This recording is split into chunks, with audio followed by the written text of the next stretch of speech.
Have you ever wondered why so many good people don't seem to make it past 80? It's a quiet worry many of us share. The surprising truth I've discovered is that it rarely comes down to bad luck. Instead, there are 5 silent mistakes millions of seniors are making right now that unknowingly shorten their precious time. These dangers hide in plain sight, in your kitchen and medicine cabinet, just as they did for my patient Margaret before we turned her life around. In this video, we'll expose these traps to help you reclaim your health.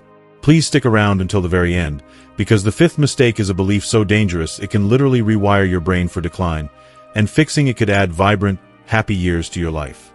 Mistake number 1. The medication multiplication trap. I want you to picture Margaret's bathroom cabinet. When I first spoke with her, she described it to me, and it is an image I have seen in countless homes across America. It didn't look like a cabinet.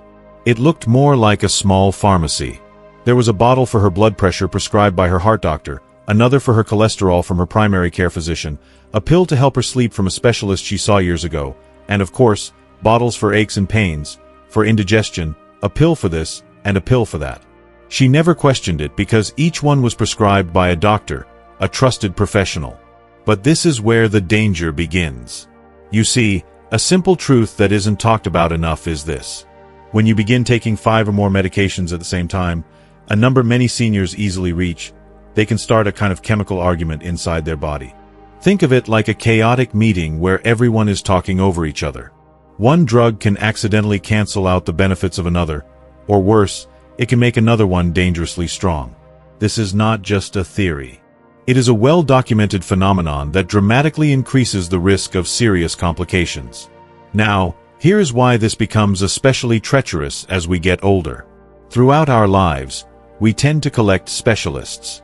We have a doctor for our heart, another for our bones, maybe one for our digestion. The problem is that these specialists rarely talk to each other. They each focus on their one area of expertise, and they prescribe accordingly, without always seeing the full picture of what is happening in your body. Furthermore, as we age, our bodies change. Particularly, our liver and kidneys process medications much more slowly. A dose that was perfectly fine for you at 50 can become too much for your system at 70. This is precisely why so many older adults walk around feeling constantly exhausted. They complain about dizziness, brain fog, and even notice strange, unexplained bruises on their skin. So often, they chalk it up to just getting old. But I am telling you, very often it is not old age at all. It is a silent side effect of war happening inside their medicine cabinet. This was exactly the case with Margaret. The turning point for her was when she started feeling a bone-deep fatigue she couldn't shake and noticed dark bruises appearing on her arms. It was her pharmacist, a sharp young woman, who finally connected the dots. Margaret was taking 2 different blood thinners prescribed by 2 different doctors who hadn't coordinated. On top of that, she was taking an over-the-counter painkiller for her arthritis, which also thins the blood. She was, in her pharmacist's words, one bad bump away from a serious internal bleed. It was a vicious cycle. A pill to help her sleep made her groggy. So, another doctor gave her something for energy, which then upset her stomach, leading to antacids. It was a cascade of treating side effects with more pills. The solution that saved her was something she called her medication audit. It was simple but profound. She gathered every single bottle, prescriptions, vitamins, supplements, everything, and put them all in one bag. She made an appointment with her primary doctor with the sole purpose of reviewing them all. It was a game changer. Together, they identified the overlaps and the unnecessary pills. So here is my call to action for you this year. Please do the same. Schedule a medication review with your doctor or pharmacist. And from now on, whenever a new pill is suggested, I want you to ask one powerful question. Doctor, is this replacing something on my list, or just adding to it? Within 6 months of her audit, Margaret went from 12 daily medications down to just 5 essential ones. The change, she said, was like a fog lifting. Her energy came roaring back. The mysterious aches disappeared. She felt like herself again. It is a powerful reminder that more medicine is not always better medicine. Now, let's move on to the second mistake, which isn't hiding in the medicine cabinet, but in a place we think of as safe, our own kitchen. Mistake number 2. the invisible poison in your pantry. At first glance, Margaret's pantry looked like a model of healthy living. She proudly told me about her choices. There were boxes of whole grain cereals, packages of low-fat cookies for her afternoon tea, sugar-free sodas for a guilt-free treat, and rows of canned soups for a quick, easy lunch. She was doing everything she had seen in the commercials. Everything the bright, cheerful labels told her was good for her. But behind those labels was a hidden danger. A danger that nutrition experts I work with call age accelerators. These are foods that, while seeming innocent, quietly fuel a process called inflammation inside your body. Now, inflammation isn't always bad. But chronic, low-grade inflammation is the root cause of so many age-related ailments. From aching joints and stiff muscles to heart disease and even memory decline. The biggest offenders are hidden sugars and chemicals. That wholesome-looking granola bar Margaret loved? It had more sugar than a frosted donut. Her sugar-free drinks were loaded with artificial sweeteners like aspartame, which major studies have now linked to a higher risk of stroke and heart disease in older women. Even her healthy wheat bread was sweetened with high-fructose corn syrup, a major driver of inflammation. And it is not just sugar. To make low-fat products taste good, manufacturers pump them full of extra sodium and chemical additives. A single serving of Margaret's favorite canned soup had more than half of her recommended daily sodium intake, putting a tremendous strain on her blood pressure. But here is a crucial point that is especially important for seniors. It is not just about what we eat, but also what we don't drink. As we get older, our natural thirst mechanism begins to fade. We simply don't feel thirsty as often. Margaret was a perfect example. She would have a cup of coffee in the morning and maybe a glass of iced tea in the afternoon, assuming she was fine. In reality, she was in a constant state of mild dehydration. This is incredibly common, and it is dangerous. It strains your kidneys, drains your energy, and is a leading cause of dizziness and confusion, which often leads to falls. So, that mid-afternoon slump you feel, that stiffness in your knees when you wake up, it might not be your age. It might be your lunch from the day before. Margaret's wake-up call came when her daughter, who had studied nutrition, came to visit. They went through the pantry together, reading labels line by line. Margaret was shocked and, frankly, a little angry. She felt she had been misled for years. The solution she created was brilliantly simple, something she called the 5x5 rule. First, she committed to only buying packaged foods with 5 ingredients or fewer. This simple filter automatically eliminates most highly processed junk. Second, she made it a mission to drink 5 full glasses of water by 5 p.m. each day. Setting a time deadline prevented her from staying up all night using the restroom. And third, she aimed to eat 5 different colors of fruits and vegetables daily. A simple way to ensure she was getting a wide range of anti-inflammatory nutrients. Within 4 months of changing her pantry, Margaret's doctor told her she was no longer pre-diabetic. Her skin looked brighter, her chronic joint pain eased up, and she had more energy than she had in a decade. She learned that the most effective pharmacy is often your own kitchen. If this insight about our food has been valuable to you, please let me know by commenting the word healthy below. It truly encourages us to keep making this content. Alright, now for our third mistake. This one doesn't start in the body. It starts in the mind. And it is perhaps the most tragic of them all. Mistake number 3, the mobility mindset death spiral. It all started with a small, seemingly insignificant slip. As I mentioned, Margaret fell in her kitchen. She didn't break anything, just a bruised elbow and a badly shaken confidence. She did what any of us would think is sensible. She told herself, I just need to be more careful. And so, her world began to shrink. She started avoiding the stairs in her own home, taking the long way around. She stopped walking on the uneven sidewalk in her neighborhood, sticking only to the smoothest paths. She turned down invitations from friends if they involved walking on grass. On the surface, this looked like a smart protective strategy. But in reality, she had just taken the first step into a dangerous trap. Here is the painful irony that I have seen play out over and over again in my practice. The fear of falling makes you move less. But moving less is the very thing that makes your muscles weaker. As your leg and core muscles weaken, your balance begins to decline. As your balance declines, Your bones lose density from the lack of impact. And with weaker muscles, poorer balance, and more fragile bones, you become far, far more likely to fall again. It is a tragic self-fulfilling prophecy. A death spiral of declining mobility born from a desire to stay safe. Now, why is this especially critical after 60? It is because of a natural process called sarcopenia, which is just a medical term for age-related muscle loss. After age 50, we can lose up to 1% of our muscle mass every single year if we are not actively working to maintain it. So when you combine that natural decline with a conscious decision to move less out of fear, the process accelerates dramatically. That feeling of struggling to get up from a low chair without pushing off with your arms? Or feeling winded after a single flight of stairs? That isn't just aging. That is a clear signal from your body that your muscles are being neglected and your independence is at risk. For Margaret, this spiral happened fast. Within about 18 months of her fall, lifting her 6-year-old grandson became an impossible task. She told me the moment she had to say, "No, honey. Grandma can't pick you up," was one of the most heartbreaking moments of her life. The blunt truth came from her physical therapist, who looked at her chart and said, "Margaret, your test results show you have the muscle mass and balance of someone who is 85. You are only 72. Your instinct to protect yourself is quietly stealing your future." That was the wake-up call.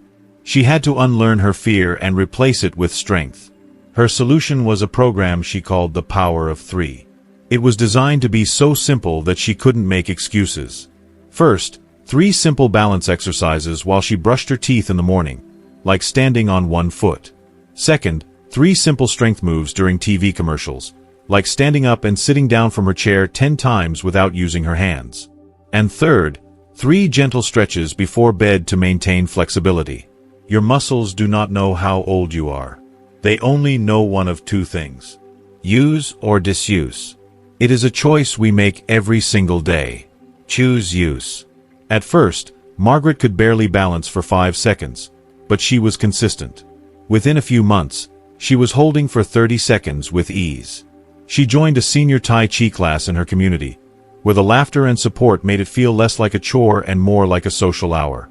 6 months after starting her simple program, she was on a hiking trail with her grandchildren. Fearless and strong. Medical tests confirmed it. Her bone density had actually improved. She reversed the spiral. It proves that it is never too late to get stronger. Now for our 4th mistake. This one strikes silently, and it doesn't attack your body first. It begins by draining your spirit. Mistake number 4, social isolation time bomb. When Margaret first retired from her long career as a school principal, she told me she looked forward to the peace. No more ringing phones, no more staff meetings, no more deadlines. For the first few months, it was a blessing. But then, something began to shift. The silence in her home started to feel less peaceful and more heavy. Days would drift by with the only real conversation being a few words with the cashier at the grocery store. Her weekly bridge club had slowly dissolved as friends moved away or fell ill. Her children, busy with their own careers and families, called less frequently. One morning, she had a startling realization. She was talking more to her little dog than she was to other human beings. I need you to hear this loud and clear because it is one of the most important public health findings of our time. Chronic loneliness and social isolation are not just sad feelings. They are lethal. Major research has shown that social isolation increases the risk of premature death by nearly 50%. Let me put that in perspective for you. The health consequences are as damaging as smoking 15 cigarettes every single day. It is a silent killer. Now, why does this happen, especially as we age? For one, our social structures often fall away. We leave the daily interaction of a workplace. Our children become independent. Our physical mobility might decrease, making it harder to get out. If we are not incredibly intentional about it, isolation can creep in and take hold before we even realize what is happening. And the biological impact is devastating. Loneliness weakens our immune system, making us more susceptible to illness. It increases inflammation. And most terrifyingly, it dramatically accelerates memory loss and doubles the risk of developing dementia. The warning signs for Margaret were subtle at first. She started forgetting if she had taken her morning medication. She would lose a word mid-sentence. Her blood pressure, once well controlled, began to creep up. But the most troubling sign was something she confessed to her daughter one morning over the phone. She said, "Honey, I feel like I'm disappearing." Disappearing. Those words hit harder than any lab result could. It was the feeling of becoming invisible, irrelevant. That is the true pain of isolation. It is a feeling that your brain, starved of meaningful human connection, is beginning to shut down. But here is what saved her. She discovered that connection is one of the most powerful medicines on the planet. Her revival started small. So small it is almost beautiful. She made a point to not just wave to her neighbors, but to walk over and ask them how their day was going. Those waves turned into porch conversations. She started volunteering for just 2 hours a week at the local hospital gift shop, not for the work, but for the casual chatter. The real breakthrough was her Tuesday Club. It started with her inviting just 2 other widows from her apartment building over for cards. Soon, word got around. Within a few months, 20 neighbors were gathering weekly for potlucks, games, and genuine support. Here is your simple, powerful action step for this week. Pick up the phone and call one person you haven't spoken to in a while. Not a text. A call. Just to say hello and see how they are. That is it. That is the first step to rebuilding a connection. If you believe in the healing power of connection, please let us know by commenting the number 4 below. It means so much to us to see that. And now we come to the final and perhaps most insidious mistake of all. Mistake number 5, the memory myth massacre. For years, Margaret believed what so many of us have been told our entire lives. That serious memory decline is just a normal, unavoidable part of getting older. Misplacing your car keys. I forgot the name of that actor from the movie last night. Walking into a room and completely forgetting why you went in there. We have all been there. We laugh it off and call it a senior moment. But this belief, this acceptance that our minds are doomed to fail, almost destroyed Margaret's mind. It started with small things, but then it grew more serious. One day, she was talking to her daughter and blanked on her own granddaughter's name. Just for a second, but it terrified her. Another time, she got lost while driving to her daughter's house, a route she had driven thousands of times for more than a decade. She pulled into a parking lot, utterly confused and in tears, realizing something was terribly, terribly wrong. She thought, "This is it. It is starting." Here is the shocking truth that I wish I could share with every single person over 60. The act of accepting memory loss as normal is the very thing that accelerates it. When you believe your brain is destined to decline, you stop challenging it. You stop learning new things. You make excuses for your memory lapses instead of working to strengthen your mind. And just like an unused muscle, your brain's abilities begin to atrophy. Groundbreaking research on cognitive aging has shown that seniors who hold negative beliefs about memory loss experience cognitive decline at nearly double the rate of those who believe they can maintain and even improve their mental sharpness. Your brain is not a computer with a full hard drive that just runs out of space. A better analogy is that your brain is like a muscle. And science has proven that you can build new muscle at any age. The same is true for your brain. This incredible capacity is called neuroplasticity. It means your brain can physically grow and rewire itself, forming new connections and new brain cells even into your 80s and 90s. The neurologist who saw Margaret later told her, "Your brain wasn't losing ground because of your age. It was losing ground because of neglect." That diagnosis was the spark Margaret needed. She began what she called her brain renaissance. Each morning, she spent 15 minutes doing puzzles and brain training games on her tablet. In the afternoons, she committed to learning something entirely new. She started with Spanish lessons online, then decided to learn to play the piano, something she had always dreamed of. And she discovered that one of the most powerful tools for brain health was her daily walk. Physical exercise, particularly walking, has been shown to increase a natural protein in the brain called BDNF, which acts like fertilizer for the growth of new brain cells. The moment you believe your brain is finished learning is the moment it begins to die. I urge you, reject that myth today. Challenge your mind. Do a crossword puzzle. Read a non-fiction book instead of watching TV. Try to learn a new skill on YouTube. Sign up for a class at your local community college. By her 73rd birthday, Margaret could order a meal in Spanish and play simple songs on the piano. Her neurologist was stunned. Her brain scans, he told her, actually showed growth in the hippocampus, the brain's memory center. "Your brain looks 10 years younger," he said. Margaret's story is the ultimate proof that your brain's best days do not have to be behind you. The real danger isn't aging itself. It's believing the myth that aging means inevitable decline. As we wrap up, we have explored 5 critical areas that can truly transform our golden years. But knowledge is only powerful when we put it into action. Please share your personal commitment in the comments below. Writing it down is the first step to making it real, and it lets us all inspire each other to take that first step. And if you found real value and encouragement in our time together today, show your support by giving this video a like. It is so appreciated. To ensure you continue on this journey with us and never miss another video full of life-changing wisdom, hit that subscribe button. It is more than just subscribing. It is joining a community of people dedicated to living our best lives together. Finally, think of one person, just one person who needs to hear this message today, and please share it with them. You might just change their life. Thank you for watching. Stay healthy, stay wise, and I will see you in the next video.